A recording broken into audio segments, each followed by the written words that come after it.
വയനാടിന്റെ പുനർനിർമ്മാണത്തിനായി സൗജന്യ സേവനം വാഗ്ദാനം ചെയ്ത് മുംബൈയിലെ പ്രമുഖ ആർക്കിടെക്ട് മുംബൈയിലെ പേരുകേട്ട കാമാത്തിപുരയുടെ നവീകരണ പദ്ധതിയുടെ തിരക്കിനിടയിലാണ് ജന്മനാട്ടിലുണ്ടായ ദുരന്തത്തിൽ ആശങ്ക പങ്കുവച്ച ശാസ്ത്രീയമായ പഠനവും മാസ്റ്റർ പ്ലാനും സൗജന്യമായി നൽകാൻ തയ്യാറാണെന്ന് ഈ കണ്ണൂർ സ്വദേശി കൈരളി ന്യൂസുമായി പങ്കുവച്ചത്. മുംബൈയിലെ പ്രമുഖ ആർക്കിടെക്ട് സുരേഷ് ബാബുവാണ് വയനാടിനെ വീണ്ടെടുക്കാൻ ശാസ്ത്രീയമായ പഠനവും ആശയവും മാസ്റ്റർ പ്ലാനും മേൽനോട്ടവുമെല്ലാം സൗജന്യമായി നൽകാമെന്ന വാഗ്ദാനവുമായി മുന്നോട്ട് വന്നത്. ആർക്കിടെക്ചറിലാണ് എൻ്റെ ഇതുള്ളത്.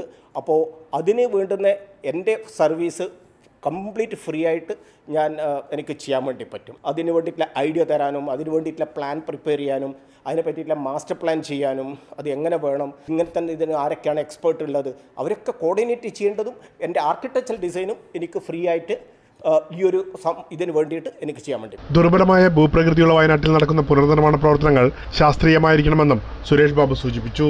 അപ്പോൾ നമ്മൾ ശാസ്ത്രത്തിൻ്റെ സഹായം കൊണ്ട് നമുക്ക് ഇപ്പോഴില്ലേ ഭൂമിയുടെ അവസ്ഥ നമുക്ക് മനസ്സിലാക്കാൻ വേണ്ടി പറ്റും. അല്ലെങ്കിൽ എവിടെയൊക്കെയാണ് പാറകളുള്ളത്, അല്ലെങ്കിൽ എവിടെയൊക്കെയാണ് ലൂസായിട്ടുള്ള സോയിലുള്ളത്, എവിടെയാണ് ഡെൻസായിട്ടുള്ള ഫോറസ്റ്റിൽ, ഇതൊക്കെ നമ്മുടെ പഠനത്തിൻ്റെ ഭാഗമായിട്ട്, അതായത് നമുക്ക് ഡാറ്റ നമ്മുടെ അടുത്ത് ആൾറെഡി ഉണ്ട്.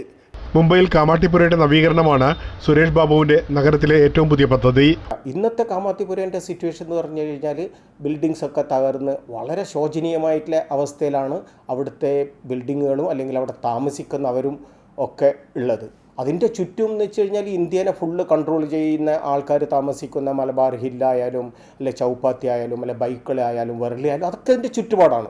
പക്ഷേ അതിൻ്റെ നടുക്ക് നിന്നുകൊണ്ട് ഈ കാമാത്തിപുര നമുക്ക് വേണമെങ്കിൽ ബോംബെയുടെ ഹൃദയം എന്ന് വേണമെങ്കിൽ പറയാം. ആ ഒരു കാമാത്തിപുരയിലെ ജനങ്ങളുടെ ജീവിതം ഇന്ന് വളരെ ശോചനീയമായിട്ടുള്ള ഒരു അവസ്ഥയിലാണ്. മുംബൈയുടെ ഹൃദയഭാഗത്ത് ഒരു അപശകനം പോലെ സ്ഥിതി ചെയ്യുന്ന കാമാത്തിപുരയുടെ വികസന ചർച്ചകൾ കാലങ്ങളായി നടന്നു വരികയാണെങ്കിലും ഇപ്പോഴാണ് തീരുമാനമായത്. അപ്പോൾ മാഡൻ അപ്പോയിൻറ്റ് ചെയ്തു.